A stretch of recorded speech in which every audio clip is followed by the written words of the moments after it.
Hello, my name is Louise Newsom, and you're listening to the Trade and Prosper podcast channel, where we share the stories of individuals and businesses that make our communities. We believe in those that are committed to doing well by doing good, using their hands, minds, and hearts to create a better place for us all, and believe that a little sweat and a lot of sharing turns a community into a populace of prosperity. Trade and Prosper is a forum where those like-minded individuals meet to trade ideas, information, goods and services, as well as building long-lasting relationships that enable them to expand their reach locally and also globally. On this episode, you will meet Andre Springer, who was born in Bed-Stuy, Brooklyn, where he spent most of his life. He began performing in the streets and bars of New York City at the age of 20. Much of it being the creation of his drag alter ego, Shaquanda Hot Sauce. Shaquanda confronts gender lines, racial stereotypes through erratic, spontaneous performances, and she exists currently in the form of a delicious hot sauce.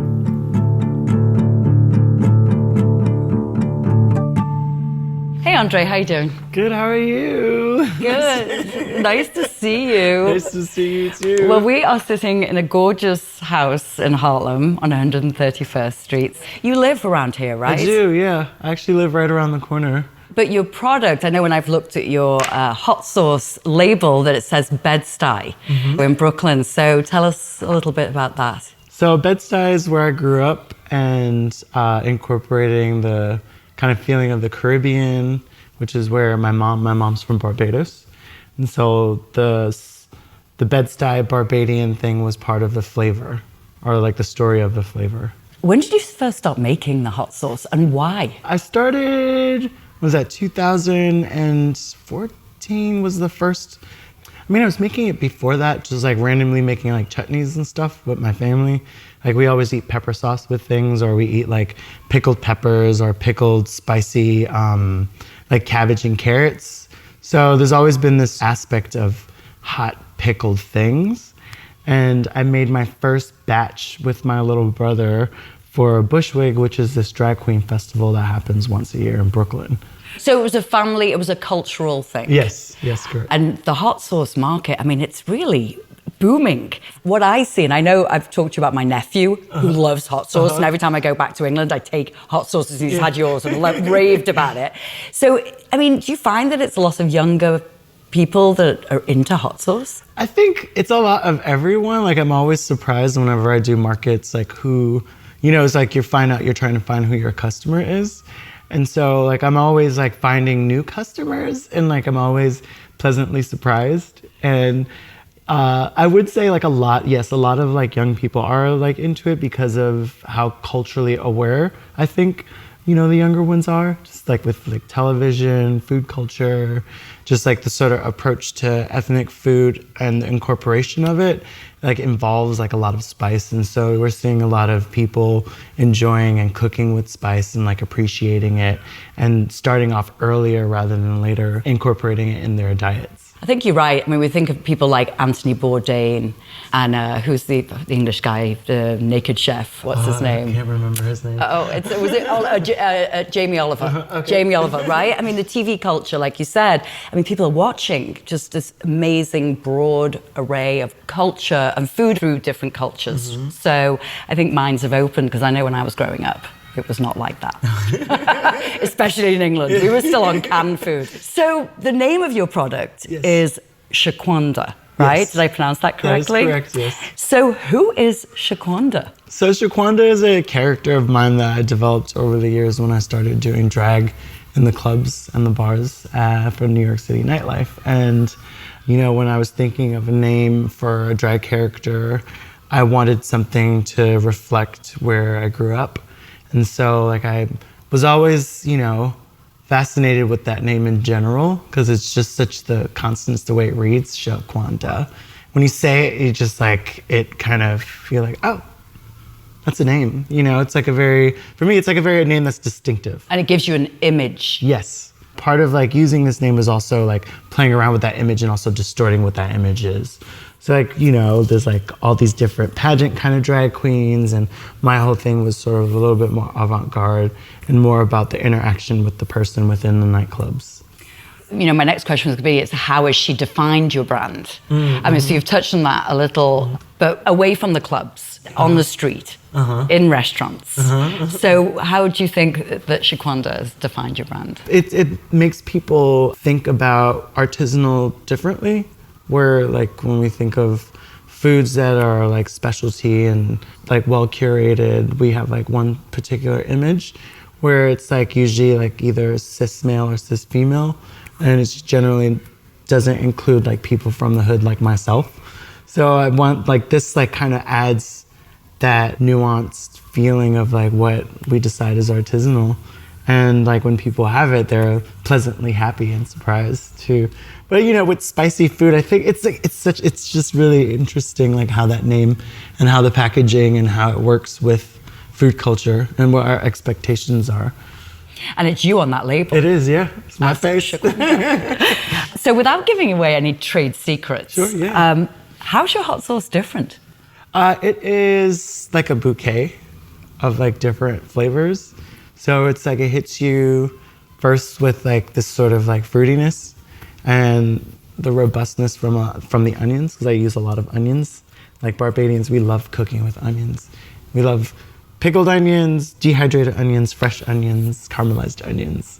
We put so many different types of that process in a lot of things we cook.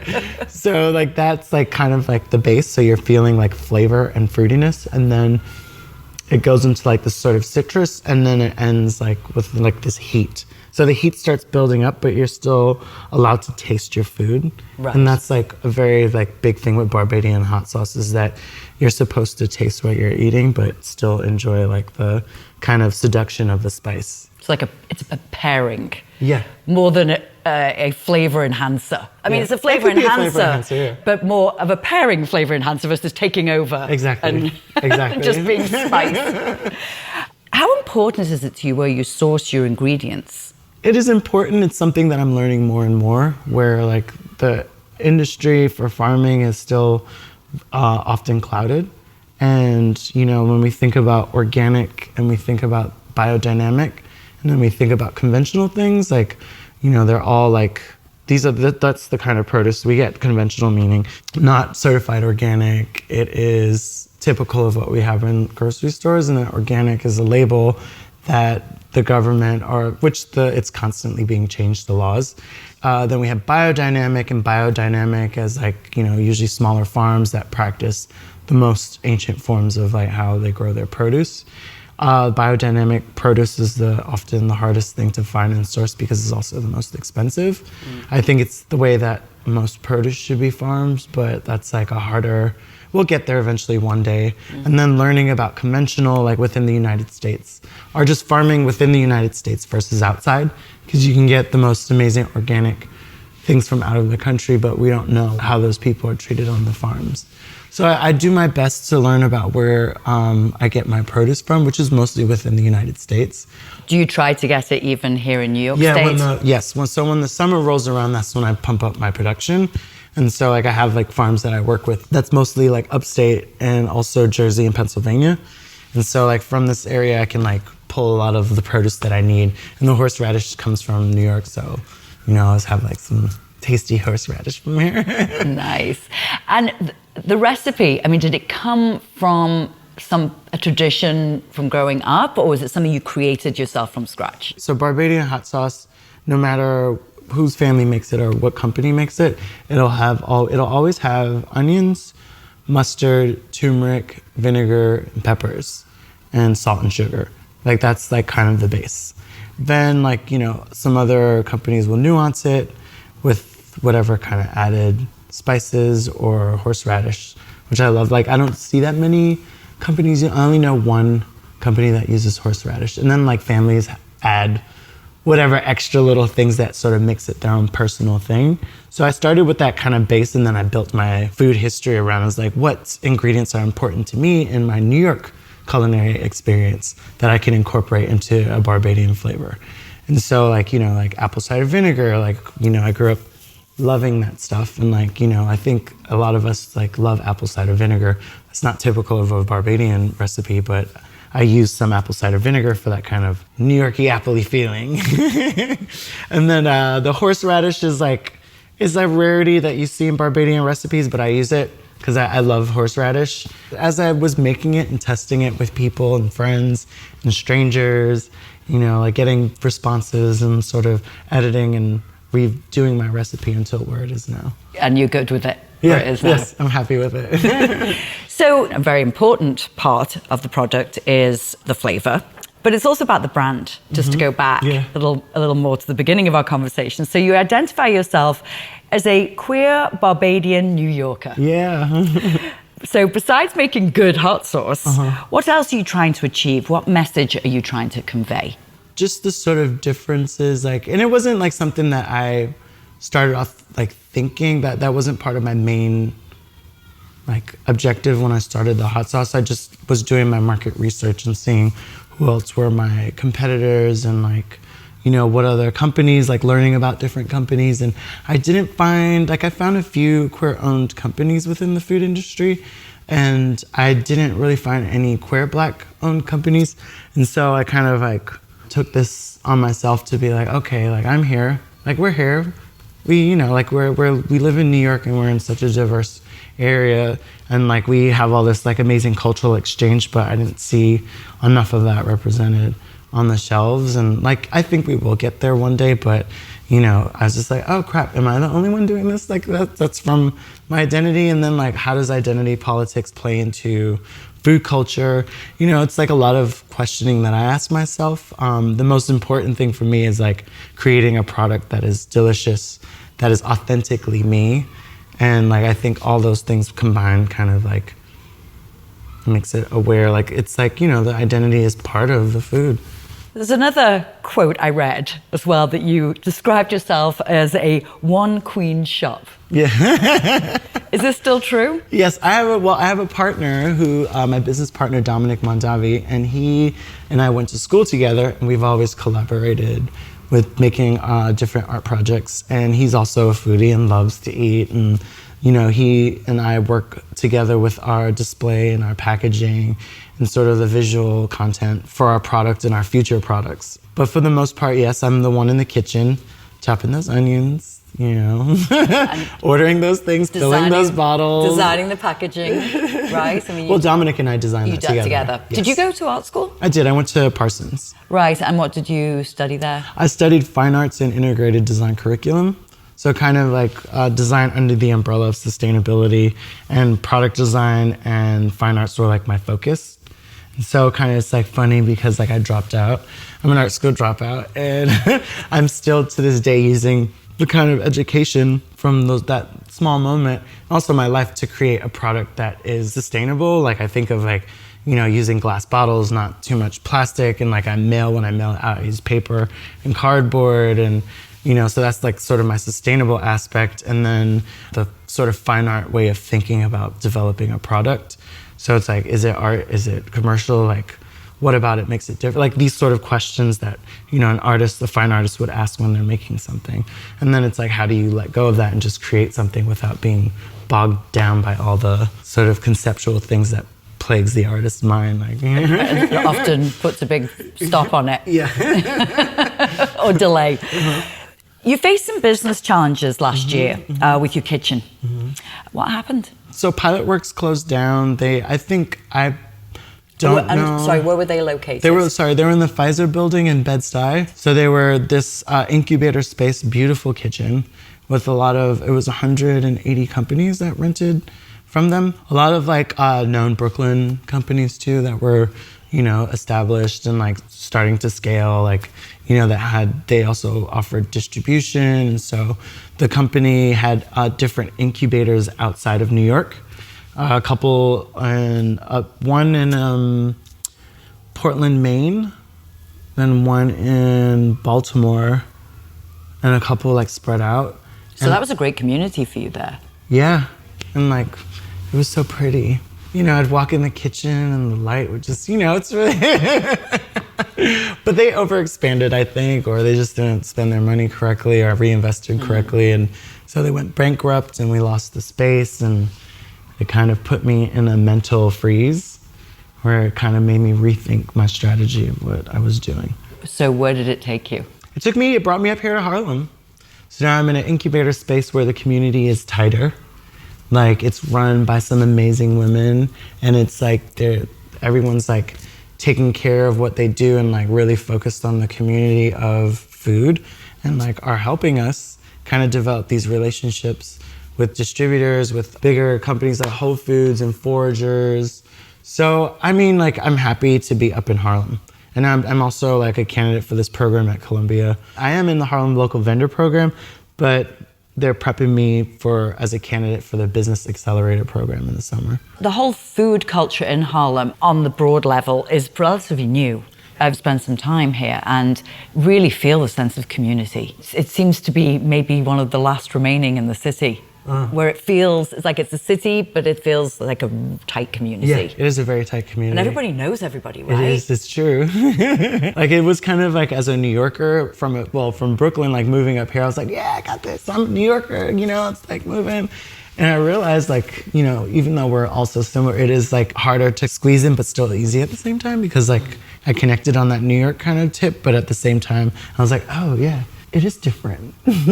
But it still is like New York. And I'm lucky enough to have friends that are from here that I can kind of like be like, hey, I'm here now. Yeah. How have your business practices evolved over the past 6 years? I mean, from when you started to today, how have you managed to expand your reach? What do you see as being an important part of your business infrastructure? That's a hard question, because like I feel like I get caught up in just creating and making. In the last 6 years, it's been kind of like focusing on restaurant outreach and working with chefs.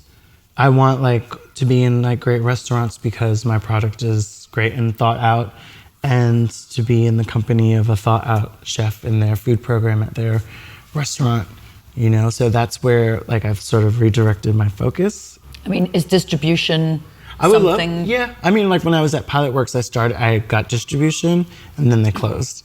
So now I'm working on getting distribution set up for the spring with different distributors. So how is that? I mean, I am very aware of the distribution side of the spirits industry as a distillery owner, a craft distillery owner, but I'm not familiar with the food side. I mean, is it as arduous? I know it's arduous. Yeah, I'm just like anything related, like, you know, you develop this relationship with someone that is hopefully presented to these like stores that you normally wouldn't, you know, have time to go into, or like, you know, if you're one person, like like myself, it's just like, oh, I can't make it to these 50, 60 stores in the next week, but you know, over time it'll get there. So hopefully with the distributors, what they do is they send out, you know, like, here's a new product that we carry now, are you interested?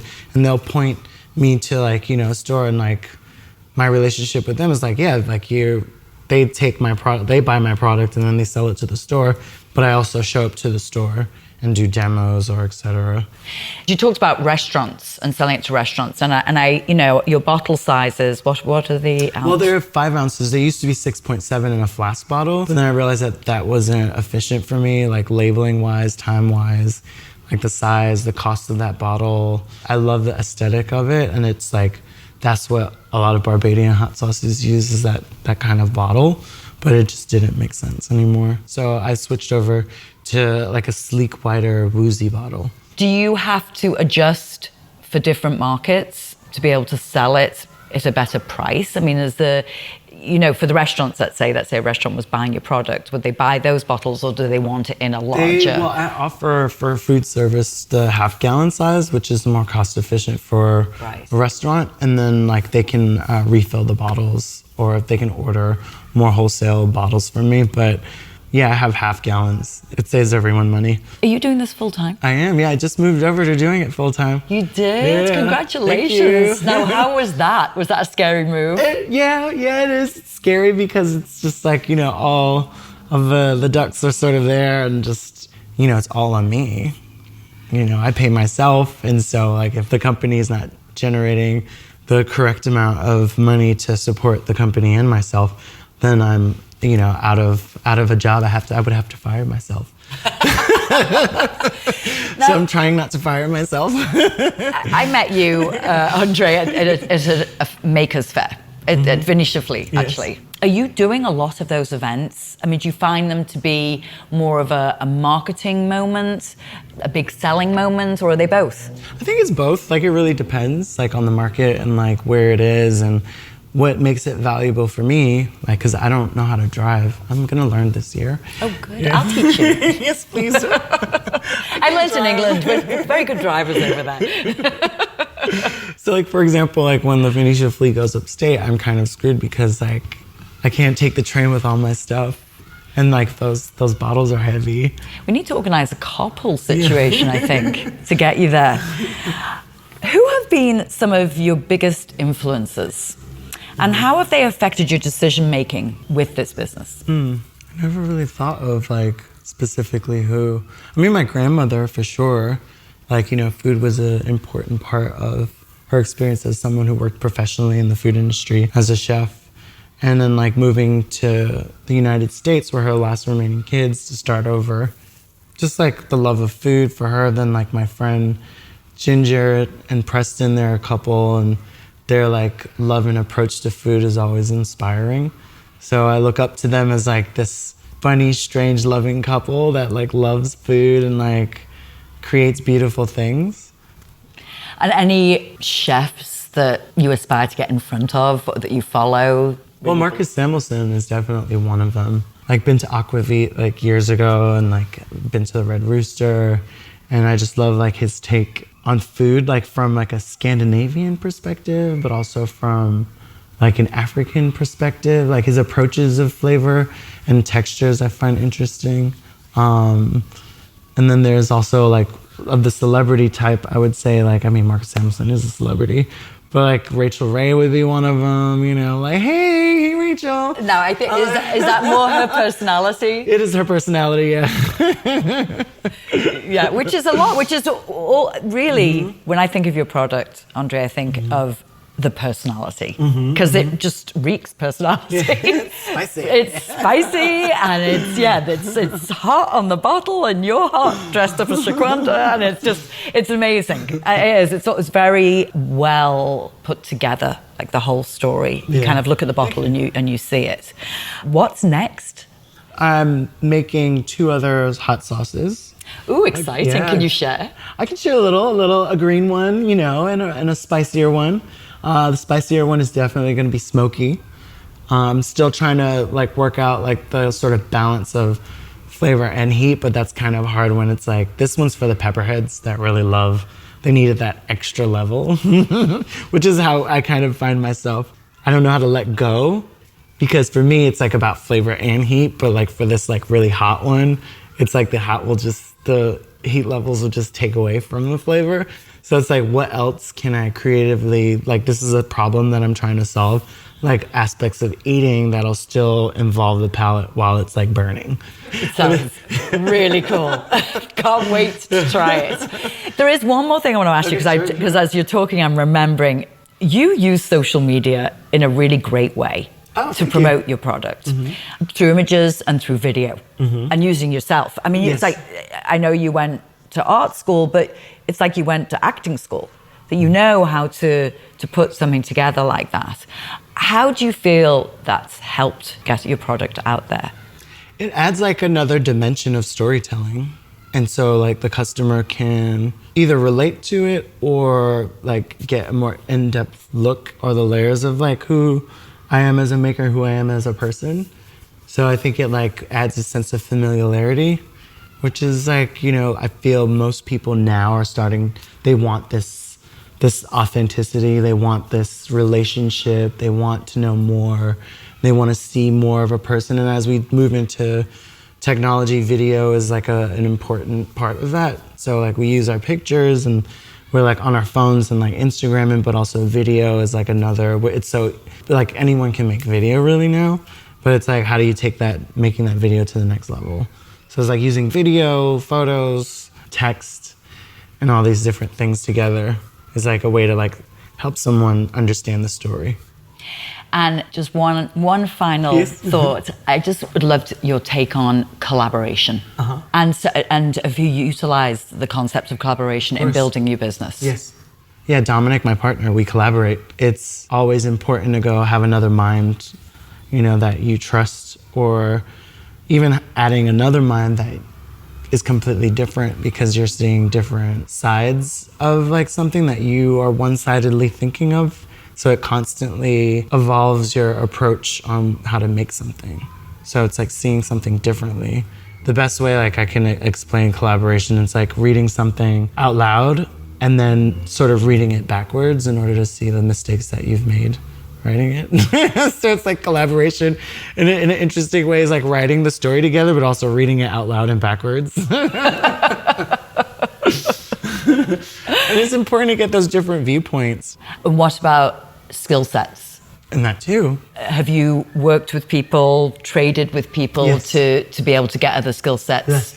Like I have a friend who used to be an operations manager for a big fashion company, and she's like now like embracing her creative side outside of her analytical side. And so she has helped me kind of look at the year versus looking at, the month, and then project instead of just thinking, oh, I'm gonna do this stuff. It's like all the in-betweens where I didn't know how to organize myself like that. And so she kind of came on and helped me, and now I'm helping her figure out her creative ways of like making this storytelling thing that she wants to do. That's our form of microeconomies, is like what skills we have that we can trade. And that's like one of them, where it's like, okay, I can help you develop this creative idea, and then you'll help me figure out my operations. And it's worked out great. Thank you for joining me today on Trade and Prosper. For more information on our organization and to listen to more podcast episodes, head over to tradeandprosper.com. Also, follow us on social media for the latest news, events near you.